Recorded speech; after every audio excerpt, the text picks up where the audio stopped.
जय हिंद दोस्तों, मैं कुणाल आपका स्वागत करता हूं। ये मेरे इथिक्स के सीरीज का 24वां वीडियो है और आज का टॉपिक है राजनीतिक अभिवृत्तियों का निर्माण, जिसे इंग्लिश में फॉर्मेशन ऑफ पॉलिटिकल एटीट्यूड कहते हैं। इस चैप्टर में हम लोग राजनीतिक अभिवृत्तियों के निर्माण का अध्ययन करेंगे, ना कि विकास का।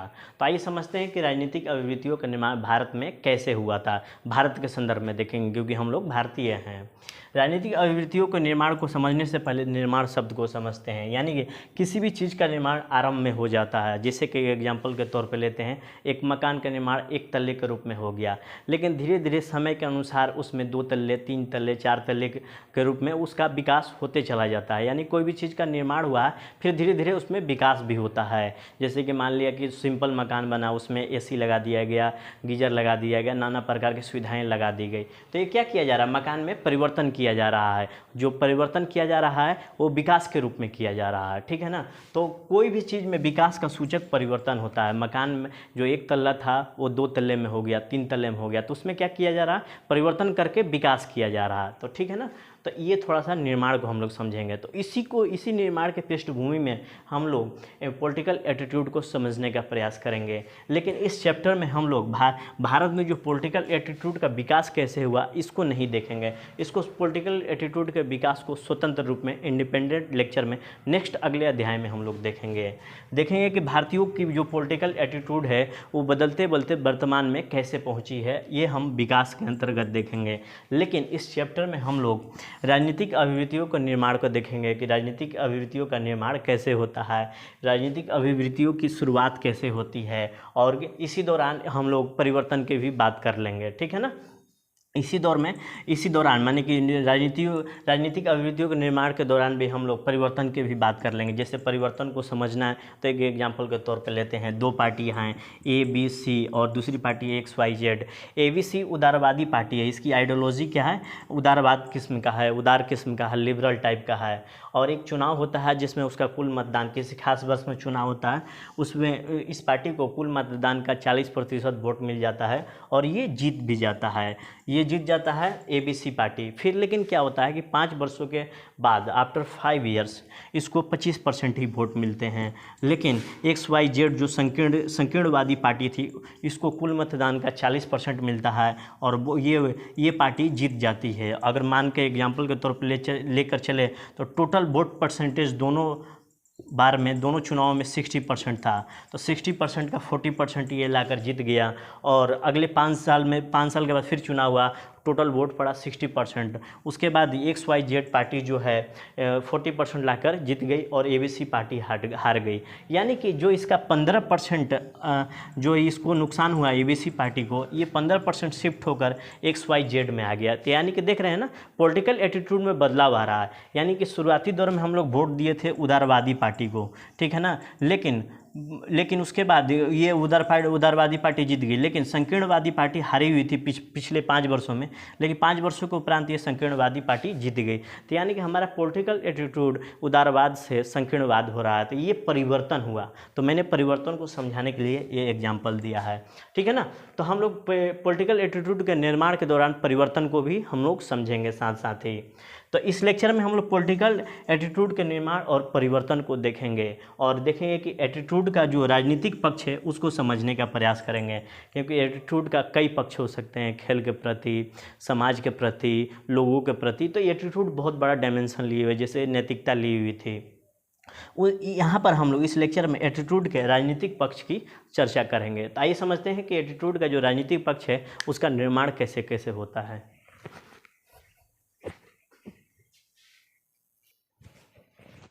अब आइए समझते हैं जो पॉलिटिकल एटीट्यूड है, यानी कि राजनीतिक अभिवृत्ति जो है अन्य अभिवृत्तियों से भिन्न है। अन्य अभिवृत्तियाँ जो अलग अलग तरीके से निर्माण होती है, क्या उससे भिन्न है, इसको हम लोग समझते हैं। क्या इसका संबंध दूसरी या समान अभिवृत्तियों से नहीं है, इसको समझने का प्रयास करते हैं। जैसे कोई बच्चा होता है, कोई बच्चा का जो एटीट्यूड का निर्माण समाज से, परिवार से, शैक्षणिक संस्थानों से होता है, चाहे अन्य चीज़ों से होता है। क्या ये पॉलिटिकल एटीट्यूड का निर्माण उस तरह से नहीं होता है, इसको समझने का प्रयास करते हैं हम लोग। लेकिन क्या होता है दूसरे एटीट्यूड के निर्माण के दौरान, लेकिन क्या होता है कि दूसरे एटीट्यूड के निर्माण के दौरान ही पॉलिटिकल एटीट्यूड का निर्माण भी हो जाता है। क्योंकि हम देखते हैं कि बच्चा बच्चे के एटीट्यूड का निर्माण परिवार के साथ होता है। जैसे बच्चा जब जन्म लेता है तो उसका एटीट्यूड का निर्माण परिवार से होने लगता है, धीरे धीरे वो समाज से इंटरेक्शन करता है तो वहाँ से एटीट्यूड का निर्माण होने लगता है, और शैक्षणिक संस्थानों से एटीट्यूड का निर्माण होने लगता है। तो यहाँ पर समाज, परिवार और शैक्षणिक संस्थान तीनों में जो पॉलिटिकल एटीट्यूड होगा बच्चे को प्रभावित करेगा। बच्चा किस तरह के समाज से, किस तरह के परिवार से, किस तरह के शैक्षणिक संस्थान से इंटरेक्शन करता है, उसके हिसाब से इसके पॉलिटिकल एटीट्यूड का निर्माण इसका पॉलिटिकल एटीट्यूड का निर्माण होते चला जाता है। तो यानी कि दूसरे एटीट्यूड के निर्माण के दौरान पॉलिटिकल एटीट्यूड का भी निर्माण होने लगता है। किंतु पॉलिटिकल एटीट्यूड सामान्य एटीट्यूड से अलग होता है। लेकिन जो भी सामान्य मानवीय अभिवृत्तियां हैं, जनरल ह्यूमन एटीट्यूड है, जो सामान्य मानवीय अभिवृत्तियां हैं, पॉलिटिकल एटीट्यूड उससे भिन्न है। निर्माण तो साथ में होगा, लेकिन उससे पॉलिटिकल एटीट्यूड सामान्य मानवीय अभिवृत्तियों से भिन्न होता है। जो पॉलिटिकल एटीट्यूड होता है प्रौढ़, परिपक्व एवं सचेतन अभिवृत्ति होती है। ये एक खास तरह की मैच्योरिटी की मांग करती है पॉलिटिकल एटीट्यूड। राजनीति को समझना अलग बात है, लेकिन पार्टियों को समझना और वोट देना अलग बात है। इसको समझते हैं कि जो पॉलिटिकल एटीट्यूड होता है मैच्योरिटी की क्यों मांग करती है, सचेतन को क्यों मांग करती है, इसको समझने का प्रयास करते हैं। यानी कि जो पॉलिटिकल एटीट्यूड है उसका निर्माण अन्य एटीट्यूड के साथ तो होता ही है, लेकिन ये सामान्य मानवीय एटीट्यूड से पॉलिटिकल एटीट्यूड अलग होता है। यह प्रौढ़ और परिपक्व एवं सचेतन अभिवृत्ति है, इसको समझने का प्रयास करते हैं। यह सामान्य अभिवृत्तियों से अलग होता है। आप देखेंगे कि जब भारत में 1919 के बाद भारत में मतदान का अधिकार दिया जाने लगा, भारत में मतदान का अधिकार दिया जाने लगा, तो सबको मतदान का अधिकार नहीं दिया गया। आप देखें, आप पाएंगे कि अंग्रेज़ों ने भारत में जब मतदान की शुरुआत की तो सभी को मतदान नहीं दिया गया, सभी को मतदान करने का अधिकार नहीं दिया गया। कुछ वर्ग का चयन किया गया, जो वर्ग एजुकेटेड है, सरकारी अधिकारी है या व्यावसायिक वर्ग है। ये सारे वर्गों में एक प्रौढ़ता आ जाती है, मैच्योरिटी आ जाती है, ये इन्हीं को मतदान का अधिकार दिया गया। यहाँ तक आप देखेंगे कि यूरोप में शुरुआती दौर में महिलाओं को भी मतदान का अधिकार नहीं दिया गया था। तो वो ये अंग्रेज मान के चलते थे कि जो शिक्षित हैं, सरकारी अधिकारी हैं, व्यावसायिक है, ये थोड़े प्रौढ़ होते हैं, मैच्योर्ड होते हैं। इसके पीछे कारणों को देखें तो मान कर चलते थे अंग्रेज के सभी में राजनीतिक परिपक्वता नहीं आई है। राजनीतिक परिपक्वता का मतलब होता है कि वो व्यक्ति सरकार का निर्माण करेगा या पार्टी का चुनाव करेगा, ये कौन पार्टी ये सरकार का निर्माण करेगी, उसको वोट कैसे देना है, ये उसका निर्णय नहीं ले पाता है जब तक वो मैच्योर्ड नहीं हो पाता है। अगर राजनीतिक परिपक्वता आनी है तो एक अलग से मैच्योरिटी की मांग करता है। इसलिए हम कहते हैं कि सभी को एक साथ वोट नहीं दिया गया, क्योंकि सभी में एक जैसी राजनीतिक परिपक्वता नहीं थी। इसलिए खास इसके लिए राजनीतिक परिपक्वता के लिए खास स्तर की समझदारी की जरूरत होती है। इसलिए ये वर्ग का चयन किया गया, जो शिक्षित वर्ग हो, सरकारी अधिकारी या व्यावसायिक वर्ग हो, ये खास स्तर की समझदारी इनके अंदर होती है, इसलिए इनको मतदान का अधिकार दिया गया। तो समझ में आ गया इसके पीछे लॉजिक क्या है कि सभी को मतदान क्यों नहीं दिया गया। यहाँ तक यूरोप में महिलाओं को भी मतदान करने का अधिकार नहीं दिया गया था। लेकिन हम देखेंगे कि ये तो अंग्रेज़ों का समय था, लेकिन जैसे ही हम आज़ाद हुए सभी को मतदान का अधिकार दिया गया, लेकिन एक शर्त रखा गया, मतदान वही कर सकता है जिसकी उम्र 21 वर्ष है। तो देख लीजिए 8 साल के बच्चों को क्यों नहीं दिया गया, 10 साल, 15 साल, 19 साल के बच्चों, 20 साल के बच्चों को क्यों नहीं दिया गया मतदान का अधिकार। तो यहाँ साबित होता है कि एक खास उम्र में राजनीतिक दृष्टि या राजनीतिक परिपक्वता आती है। इसलिए मैं कह रहा हूँ कि जो पॉलिटिकल एटीट्यूड है ये अलग किस्म की परिपक्व एवं सचेतन अभिवृत्ति है। इसलिए यहाँ साबित हो रहा है कि 21 साल के उम्र में ही वोट देने का अधिकार क्यों दिया जा रहा है, मतदान करने का अधिकार क्यों दिया जा रहा है।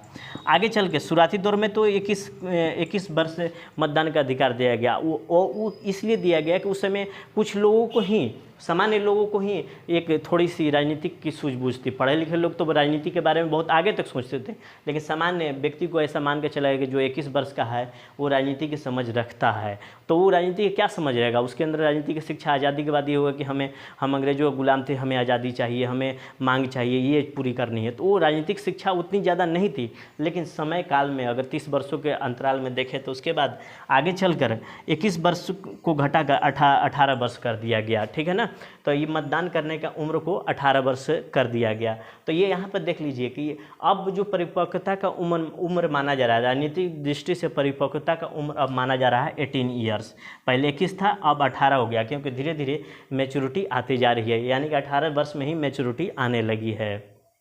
तो ये देख लीजिए यहाँ पर, इसलिए मैं कह रहा हूँ कि जो पॉलिटिकल एटीट्यूड होता है, अलग किस्म का परिपक्व एवं सचेतन अभिवृत्ति होती है, एटीट्यूड होती है। नहीं तो सभी को वोट नहीं दे देते, बच्चा जन्म लिया वही वोट दे के आ जाए। तो इसलिए ये सब मान के चला जाता है कि एक खास उम्र में राजनीतिक परिपक्वता आती है। इसलिए मैं कह रहा हूँ कि जो पॉलिटिकल एटीट्यूड है सामान्य मानवीय अभिवृत्ति से अलग है। आगे समझ में, एग्जाम्पल के तौर पे अब धीरे धीरे यहीं से पॉलिटिकल एटीट्यूड दूसरे अन्य एटीट्यूड से भिन्न होते चला जाता है। तो कैसे होते चला जाता है अभी देखते हैं।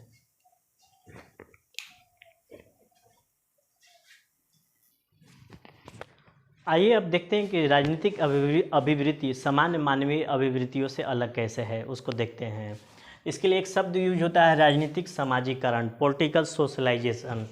आपने समाजीकरण वर्ड को समझा था, पिछले वाले अध्याय में हमने बताया था कि कोई बच्चा परिवार में जन्म लेता है और धीरे धीरे वो समाज से इंटरेक्शन करता है, तो बच्चा समाज के रीति रिवाज, मैनर्स, परंपराएं सीखता है और अपना समाज में योगदान देता है। तो बच्चे का समाजीकरण हो रहा है। लेकिन यहाँ एक शब्द है राजनीतिक समाजीकरण, इसको समझने का प्रयास करते हैं। यानी कि समाज का वो हिस्सा जो राजनीति से जुड़ा हुआ, समाज के अन्य हिस्सों से ये अलग है। यानी कि समाज का वो हिस्सा जो राजनीति से जुड़ा हुआ है और राजनीति के जितने भी तथ्य होते हैं, जैसे राजनीतिक विचार क्या है, मूल्य क्या है, संवैधानिक मूल्य क्या है, राजनीतिक संस्थाओं के अंतर्गत पार्टियाँ क्या है, इनके बारे में क्या सोच रहा है, इनके बारे में क्या सोच रहा है, क्या समझ रहा है तथा उसके प्रति क्या राय विकसित कर रहा है, यहीं से पॉलिटिकल एटीट्यूड का निर्माण होता है। इसी को हम लोग पॉलिटिकल सोशलाइजेशन कहते हैं। इसलिए जो समाजीकरण का इसलिए हम कहते हैं कि समाजीकरण का वैसा भाग नहीं है जो सामान्य होता है। समाजीकरण का वो भाग जो राजनीति से जुड़ा हुआ है वहीं राजनीतिक समाजीकरण है। ये सामान्य हिस्सों से अलग है। इसलिए मैं कह रहा हूँ कि जो पॉलिटिकल एटीट्यूड होता है सामान्य मानवीय अभिवृत्तियों से अलग होता है। यह पॉलिटिकल क्या बोलते हैं, ये पॉलिटिकल सोशलाइजेशन अलग ही एटीट्यूड को जन्म देती है, अलग बना देती है। ये पॉलिटिकल एटीट्यूड को पॉलिटिकल सोशलाइजेशन अलग बना देती है। अदरवाइज अन्यथा पॉलिटिकल एटीट्यूड का निर्माण वैसे ही होता है जैसे अन्य एटीट्यूड का निर्माण होता है। तो पॉलिटिकल एटीट्यूड का निर्माण सामान्य अभिवृत्तियों के साथ ही होता है, लेकिन वो उससे अलग होता है। ये कहने का मतलब हुआ यहाँ पर। अब देखते हैं कि राजनीतिक अभिवृत्तियों में परिवर्तन कैसे आता है, इसको थोड़ा सा समझने का प्रयास करेंगे, क्योंकि हम बोल रहे थे कि निर्माण के दौरान परिवर्तन को भी देखेंगे। इसमें परिवर्तन होते रहता है, जो राजनीतिक अभिवृत्ति है उसमें परिवर्तन होते रहता है। जैसे कि नीतीश कुमार से आप एक एग्जाम्पल के तौर पर ले सकते हैं। नीतीश कुमार ये जो जदयू है, एक बार बीजेपी में शामिल होते हैं, एक बार राजद में शामिल होते हैं। तो क्या देख रहे हैं ना कि इनमें परिवर्तन, इनके पॉलिटिकल एटीट्यूड में परिवर्तन आते रहता है। कभी वो बीजेपी के साथ जाते हैं, कभी राजद के साथ जाते हैं। तो कोई व्यक्ति पॉलिटिकल पार्टी में शामिल होकर एमपी और एमएलए बनता है, लेकिन कुछ कारणों बस, लालच बस कि मंत्री कोई दूसरा दल बना रहा है, तो वो पार्टी चेंज करके दूसरी पार्टी में शामिल हो जाता है। तो यहाँ देख रहे हैं एक पार्टी की जो विचारधारा थी उसको छोड़कर दूसरी पार्टी में शामिल हो जाता है, यानी कि उसके विचारधारा में परिवर्तन आ रहा है। तो यहाँ पे पॉलिटिकल एटीट्यूड में परिवर्तन आ रहा है। तो ये होता है पॉलिटिकल एटीट्यूड में परिवर्तन। अब देखते हैं कि पॉलिटिकल एटीट्यूड का निर्माण कैसे कैसे होता है, इसको समझने का प्रयास करते हैं। तो सबसे पहले हम लोग देखते हैं कि परिवार के स्तर पर पॉलिटिकल एटीट्यूड का निर्माण कैसे होता है। परिवार से बच्चों में पॉलिटिकल एटीट्यूड का निर्माण होता है। जैसे कि अन्य एटीट्यूड का निर्माण परिवार से किस बच्चों की शुरुआत होती है, उसी तरह पॉलिटिकल एटीट्यूड का भी निर्माण परिवार से ही होने लगता है। जैसे कि मान लीजिए दादा दादी, माता पिता, परिवार के अन्य सदस्यों का जो पॉलिटिकल एटीट्यूड होगा बच्चों में धीरे धीरे विकास होने लगता है, क्योंकि बच्चे अपने माता पिता, अपने गार्जियन, अपने परिवार वालों पर विश्वास करते हैं, उनको अपना आदर्श मानते हैं। तो इसी वजह से बच्चों में भी पॉलिटिकल एटीट्यूड वही विकसित होने लगता है जो उसके परिवार का होता है। इसलिए इसका बेस्ट एग्जाम्पल है भारत में जो वंश परंपरा है, ये सबसे बेस्ट एग्जाम्पल है। जैसे कि एग्जाम्पल ले लीजिए मुलायम सिंह यादव चाहे अपने लालू यादव, देख लीजिए उनके बच्चों में भी वही परंपरा आ रही है जो उनके पिताजी में थी। तो यानी कि परिवार जो होता है पॉलिटिकल एटीट्यूड में अपना निर्माण, अपना रोल अदा करता है। तो ये एग्जाम्पल है, देख लीजिए। उसके बाद देखते हैं कि समाज के स्तर पर देखते हैं कि पॉलिटिकल एटीट्यूड का निर्माण कैसे हो जाता है। भारत के संदर्भ में बात करेंगे क्योंकि भारत की ही बात की जा रही है। तो पंचायत चुनावों में महिलाओं को बहुत सीटों पर आरक्षण दिया जाता है और चुनाव होता है। मैंने प्रत्यक्ष रूप से देखा हुआ, पिछले साल जो चुनाव था 20 के दौरान, तो उस दौरान मैंने देखा था कि वार्ड का चुनाव हो रहा था, सरपंच मुखिया का चुनाव हो रहा था।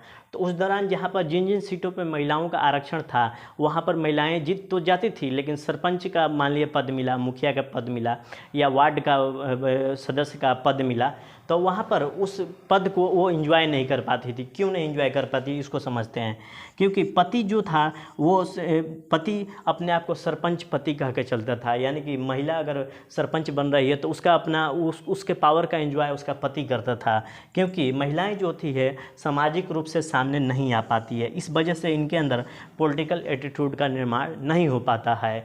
तो देख लीजिए पॉलिटिकल एटीट्यूड का निर्माण नहीं हो पाता है। वहीं अगर शहरों की बात करें, ये तो ग्रामीण क्षेत्र की बात होगी, वहीं अगर शहरों की बात करें तो वहाँ पर महिलाओं को बहुत ज़्यादा इन्फॉर्मेशन मिल रहा है, लोगों से मिलजुल रही है और स्त्रियाँ यहाँ अलग दिखाई देगी। अगर ये चुनाव में खड़ी होती है, नगर पंचायत के चुनाव में खड़ी होती है, तो वो अपने पावर का एंजॉय कर सकती है, क्योंकि इनके अंदर पॉलिटिकल एटीट्यूड का निर्माण हो जाता है बाकायदे ग्रामीण क्षेत्रों के कारण। तो इनके अंदर पॉलिटिकल एटीट्यूड का निर्माण क्यों नहीं हुआ ग्रामीण क्षेत्रों में? क्योंकि पॉलिटिकल एटीट्यूड में रीति रिवाज, परंपरा, सोशल स्ट्रक्चर और इतिहास बहुत ज़्यादा मायने रखता है।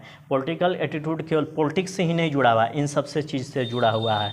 अगर कोई पत्नी अपने पति को परमेश्वर मानती है तो उसका वाक्य, उसकी बातें ब्रह्म वाक्य हो जाएगी। तो देख लीजिए कि ये समाज कितना योगदान देता है पॉलिटिकल एटीट्यूड के निर्माण में, ठीक है ना। अगर उन महिला का समाजीकरण नहीं हुआ, महिला समाज के सामने नहीं आ रही है, तो उनके अंदर पॉलिटिकल एटीट्यूड का निर्माण होगा ही नहीं। वहीं शहरों में महिलाएं समाज के सामने आ रही है तो उनके अंदर पॉलिटिकल एटीट्यूड का निर्माण होते चला जाता है। तो ये रहा समाज का योगदान, ये रहा परिवार का योगदान। आगे देखते हैं।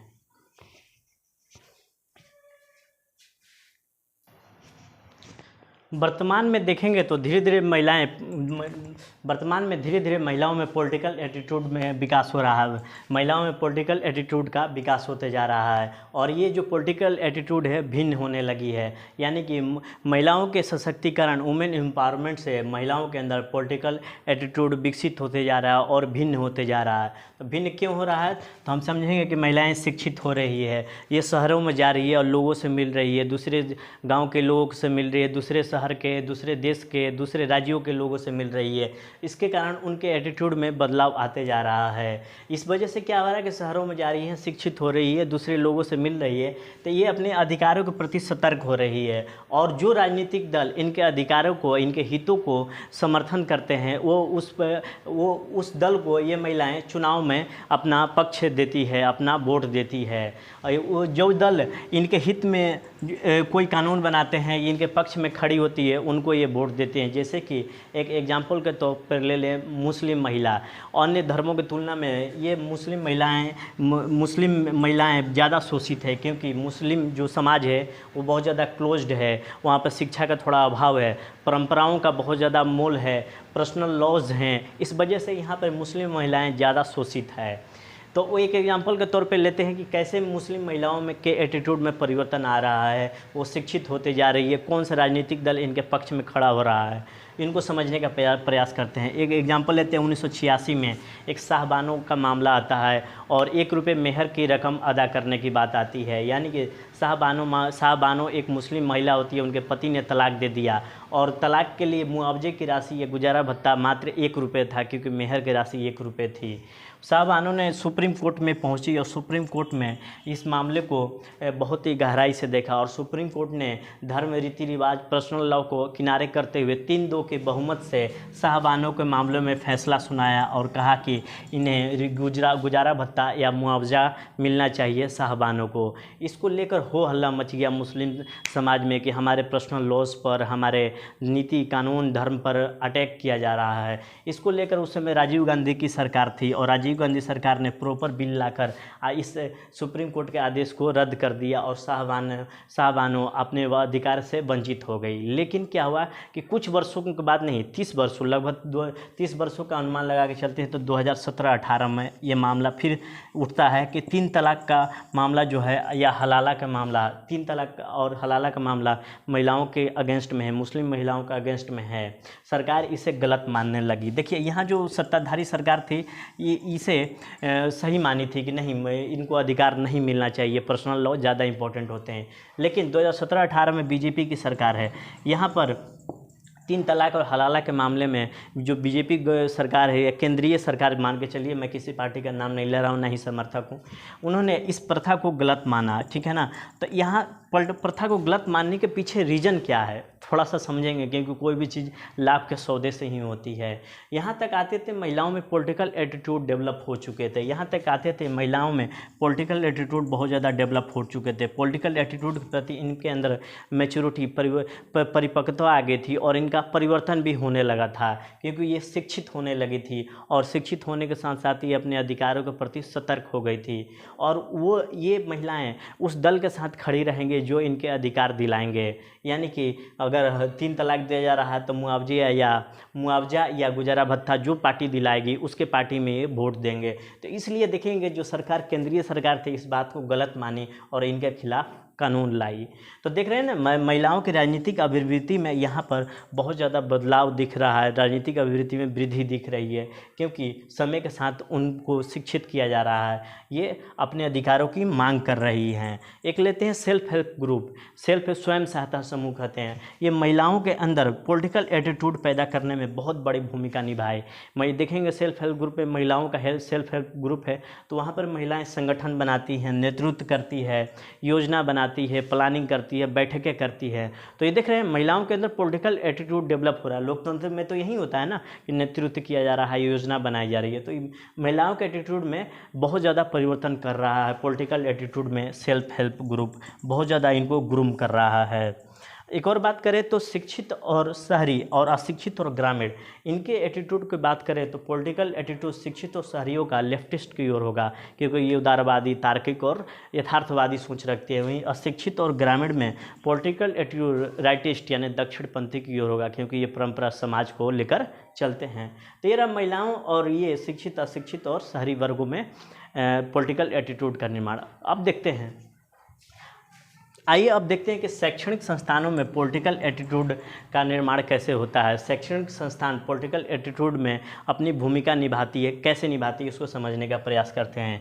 शैक्षणिक संस्थानों में पाठ्यक्रम, शिक्षक एवं अन्य गतिविधियां शामिल होती है। शैक्षणिक संस्थान में केवल बिल्डिंग नहीं होती है, उसमें पाठ्यक्रम, शिक्षक एवं अन्य गतिविधियाँ होती है। जो हमारे शैक्षणिक संस्थान होते हैं पॉलिटिकल एटीट्यूड के निर्माण में बहुत प्रमुख भूमिका निभाते हैं, और इस शैक्षणिक संस्थान में पाठ्यक्रम, शिक्षक एवं अन्य गतिविधियां शामिल होती है इंफ्रास्ट्रक्चर के अलावा।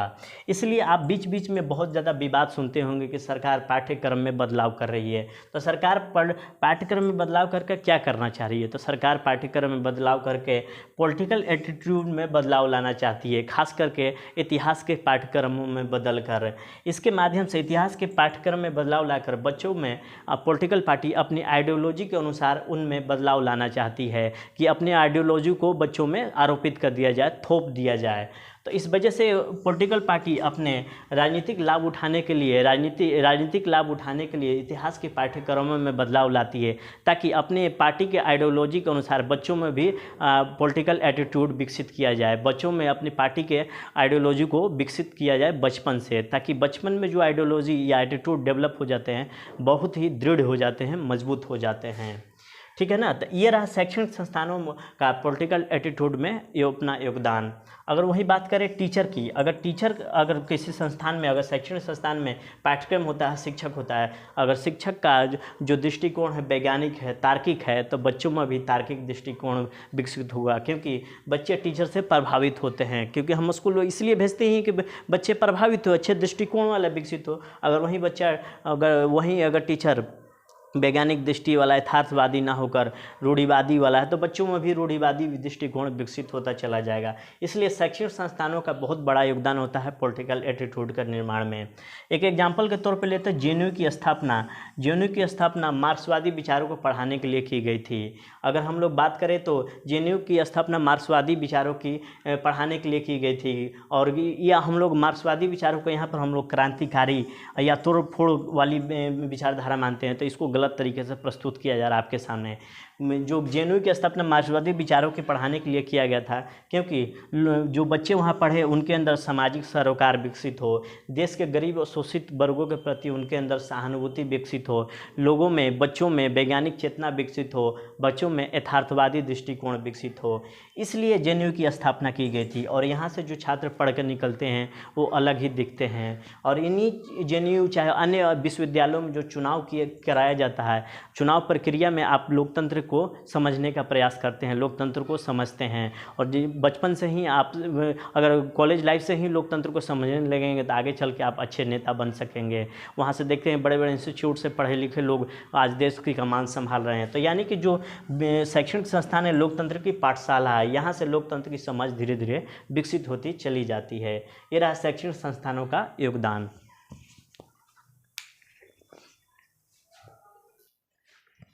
आइए समझते हैं कि मीडिया का क्या योगदान होता है पॉलिटिकल एटीट्यूड के निर्माण में। मीडिया के अंतर्गत हम देखेंगे कि अखबार आते हैं, उसके बाद न्यूज़ चैनल आते हैं। आप अखबार को पढ़ते हैं और न्यूज़ चैनल को सुनते हैं। इससे क्या होगा कि जिस तरह की न्यूज़ चलती रहेगी आपके दिमाग में वो चीज़ें रचती और बसती चली जाएगी, और उस तरह का आपका पॉलिटिकल एटीट्यूड बनता हुआ चला जाएगा। आजकल सोशल मीडिया का भूमिका इन दो चैनल, इन दो चीज़ों से, इन दो स्रोतों से ज़्यादा भूमिका अदा कर रही है। जो सोशल मीडिया है पॉलिटिकल एटीट्यूड के निर्माण में अपनी भूमिका ज़्यादा निभा रही है इन दोनों की तुलना में। जैसे कि एक एग्जाम्पल लेते हैं, कोई घटना घटी, तुरंत पूरे देश में फैल जाता है और कुछ लोग उसके पक्ष में खड़े हो जाते हैं, कुछ लोग उसके विपक्ष में खड़े हो जाते हैं, कुछ लोग आक्रोशित हो जाते हैं, कुछ लोग शांत रहते हैं।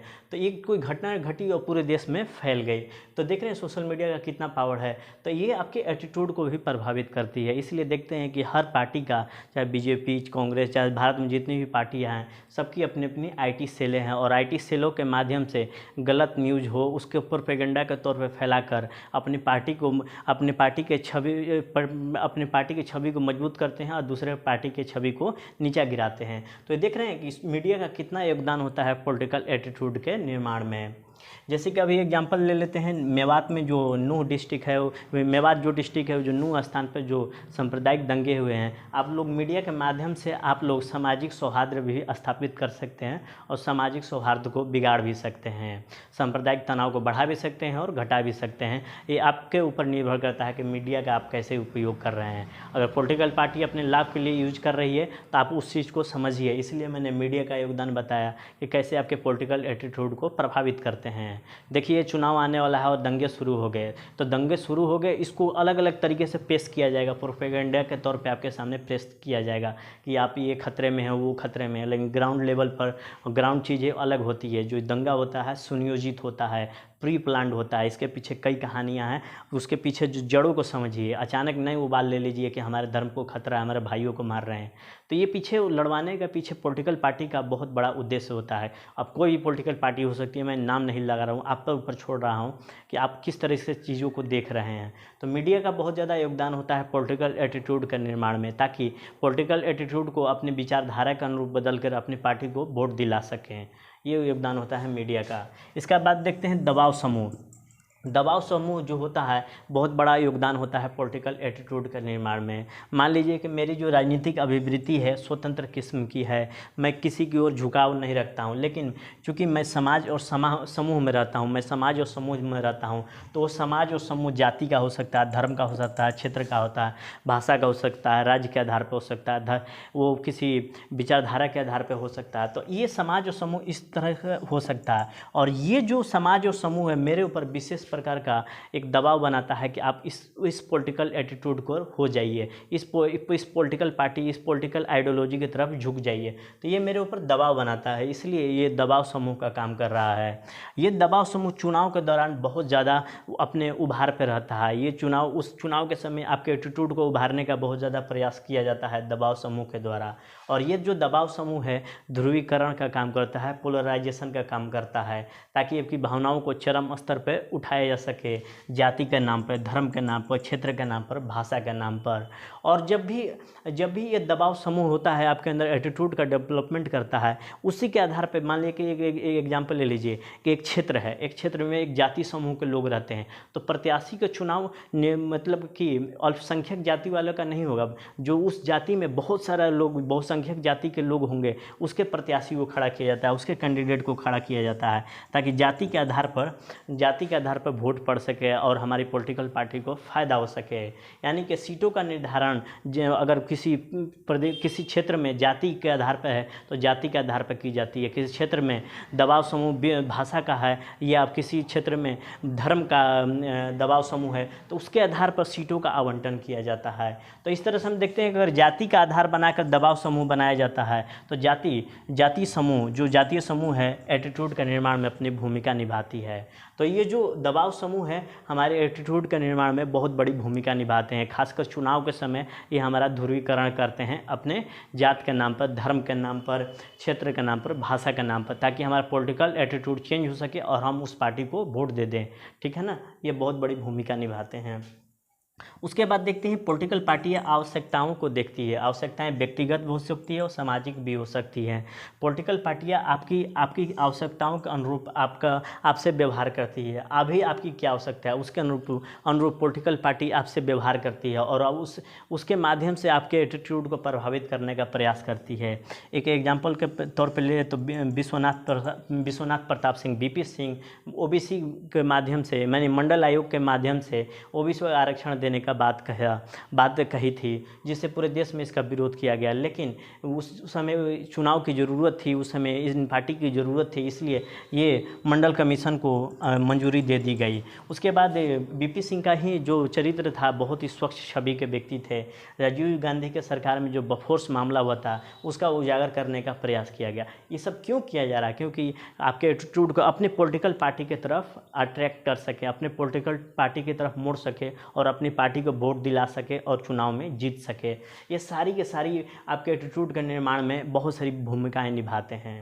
एक और देखते हैं कि सरकार के विरुद्ध, ये सामान्यतः ऐसा होता है कि सरकार के विरुद्ध मान ले कोई सरकार 10 साल से लगातार काम कर रही है, तो एक स्वाभाविक अभिवृत्ति बन जाती है कि उसके मतदान का कुछ परसेंटेज शिफ्ट हो जाता है दूसरे दल की तरफ, क्योंकि ये वोटिंग पैटर्न जो होता है इसमें बदलाव आ जाता है। क्योंकि कोई पॉलिटिकल पार्टी है लगातार, मान लें कि एबीसी है, वो एबीसी 10 सालों से काम कर रही है, 10 सालों से काम कर रही है, तो हर तरह का अपना सोशल स्ट्रक्चर है, हर तरह के दबाव समूह है, हर लोगों की आकांक्षाएं हैं, कहीं भ्रष्टाचार हो रहा, तो इस वजह से लोग क्षुब्ध हो जाते हैं और 10 साल तक लगातार काम करते करते वो लोग उसी दल से उब कर XYZ की ओर शिफ्ट हो जाते हैं। तो ये कभी कभी देखने को मिलता है, सरकार के विरुद्ध भी एटीट्यूड का निर्माण हो जाता है। ठीक है ना, क्योंकि अपनी चीज़ों को, आकांक्षाओं को, भ्रष्टाचार को, वो चीज़ों को समय पर पूरा ना होने के कारण इनका वोटिंग पैटर्न बदल कर दूसरे पार्टी की ओर शिफ्ट हो जाता है। अगर वहीं बात करें असुरक्षित समूह, इसको थोड़ा ध्यान से सुनिएगा, भारत में बहुत ज़्यादा काम करता है, क्योंकि लोकतंत्र में जो होता है बहुसंख्यक का सरकार होता है और बहुसंख्यक में आप देखेंगे कि अलग अलग एटीट्यूड का होता है। मान के चलिए भारत हिंदू धर्म बहुसंख्यक है, तो यहाँ देखिएगा कि हिंदू धर्म के बहुत सारे लोगों का बीजेपी की ओर झुका होगा, कुछ लोगों का ये सरकार के ये कांग्रेस की तरफ झुका होगा, किसी और क्षेत्रीय दल की ओर झुका होगा। लेकिन जो अल्पसंख्यक समूह होता है उसकी चेतना जो होती है बहुत प्रबल होती है। वो कहते हैं कि हम तिनके की तरह रहेंगे तो बिखर जाएंगे, और झाड़ू बन के रहें तो इकट्ठा रहेंगे। ये जो अल्पसंख्यक समूह है उनमें सामूहिक चेतना बहुत प्रबल होती है और ये सामूहिक चेतना राजनीति के क्षेत्र में भी दिखाई देती है। और राजनीति के क्षेत्र में दिखाई देती है कि एटीट्यूड उनका एक जैसा हो जाता है। अगर एटीट्यूड एक जैसा होगा तो वो एक ही पार्टी को वोट देंगे। तो मान के चलिए कि ये मुस्लिम समाज मान के चलते हैं कि अल्पसंख्यक है, तो इनमें एक गजब की एकता आपको दिखाई देगी। इनमें सामूहिक चेतना प्रबल नज़र आती है। सामूहिक चेतना प्रबल होने के कारण ये राजनीति के क्षेत्र में एक ही पार्टी को वोट देते हैं, क्योंकि उनका एटीट्यूड एक ही पार्टी की ओर लगा रहता है। एक ही एटीट्यूड उनके एक ही पॉलिटिकल पार्टी की ओर झुका रहता है, क्योंकि ये जानते हैं कि कौन सी पार्टी हमारे अधिकारों को रक्षा करेगी, हमारी सुरक्षा करेगी और हमारे लिए विकास की योजना बनाएगी। जो पार्टी इनके लिए ऐसा करेगी तो उनकी ओर पूरे के पूरे समूह का वोट उनकी ओर चला जाता है। जैसे कि मैं एक और एग्जांपल के तौर पे लेता हूँ कि मैं तमिलनाडु में पढ़ा लिखा हूँ। वहाँ मैंने देखा है कि मैं खुद पर्सनली बोल रहा हूँ कि मैं घूम घूम कर अपने हिंदी भाषियों को ढूंढता था, क्योंकि मैं वहाँ पर भाषा के स्तर पर अल्पसंख्यक समूह में आता था। और मान के चलिए कि कॉलेज के अलावा मैं मज़दूरों के साथ भी घूम घूम के बातें करता था, क्योंकि यहाँ से नॉर्थ इंडिया से बहुत सारे मज़दूर उधर जाते थे। तो देख लीजिए कि मैं अपने लोगों के लिए कितना परेशान हो रहा था, अपनी भाषा को बोलने के लिए कितना बेचैन सा हो रहा था। तो मैं अपने लोगों को ढूंढ रहा था, तो मैं अपनी सामूहिक चेतना प्रबल करने का प्रयास कर रहा था। यहाँ मैं कहता हूँ ना, दिल्ली जाता हूँ तो तू यूपी का, तू बिहार का, चाहे कहीं का, लेकिन अगर आप वहीं साउथ इंडिया में चले जाइए तमिलनाडु में, तो आप केवल वहाँ नॉर्थ इंडियन ढूंढेंगे जो हिंदी बोलता है। हिंदी बोलना ही वो आपका समूह में आ जाता है, ना कि वो बिहार का रहेगा, ना ही यूपी का रहेगा, नहीं कहीं और हिंदी भाषी क्षेत्रों का रहेगा। तो वो आपके समूह में आ जाता है। आप वहाँ अल्पसंख्यक रहते हैं, तो अल्पसंख्यक के रूप में आपकी सामूहिक चेतना बहुत प्रबल होती है। और ये सामूहिक चेतना राजनीति के क्षेत्र में भी दिखाई देती है, क्योंकि एक जैसा मतदान पैटर्न हो जाता है, आपका एक ही पार्टी की ओर झुकाव हो जाता है। वहीं बहुसंख्यक की बात करें तो इनके अंदर हेट्रोजीनियस एटीट्यूड होता है, ये अलग अलग पार्टी को भी वोट देते हैं। तो ये रहा असुरक्षित समूह। असुरक्षित समूह अपने अधिकार, सुरक्षा और विकास योजना के माध्यम से देखते हैं कि कौन सी पार्टी उनके लिए हित साबित होती है, उनका हित साधती है, उसके अनुसार ये उस पार्टी को वोट देते हैं। उस तरह से उनका एटीट्यूड डेवलप होते चला जाता है। तो ये जितने भी राजनीतिक दल है, ये सारी चीज़ें हर तरह के मनोविज्ञान को समझती है और आपको प्रभावित करने का प्रयास करती है। तो ये रहा अपना आज का लेक्चर, राजनीतिक अभिवृत्तियों का निर्माण कैसे कैसे हुआ, इसमें परिवर्तन कैसे होता है। अब देखेंगे कि विकास कैसे हुआ है राजनीतिक अभिवृत्तियों का, जो 1947 से लेकर अभी तक हम वर्तमान में पहुँचे हैं। ये कल देखेंगे, अगले अध्याय में देखेंगे और अपनी राजनीतिक अभिवृत्तियों को समाप्त कर देंगे। ठीक है, तो आज भर के लिए इतना ही। आपके सहयोग के लिए धन्यवाद। नमस्कार, जय हिंद।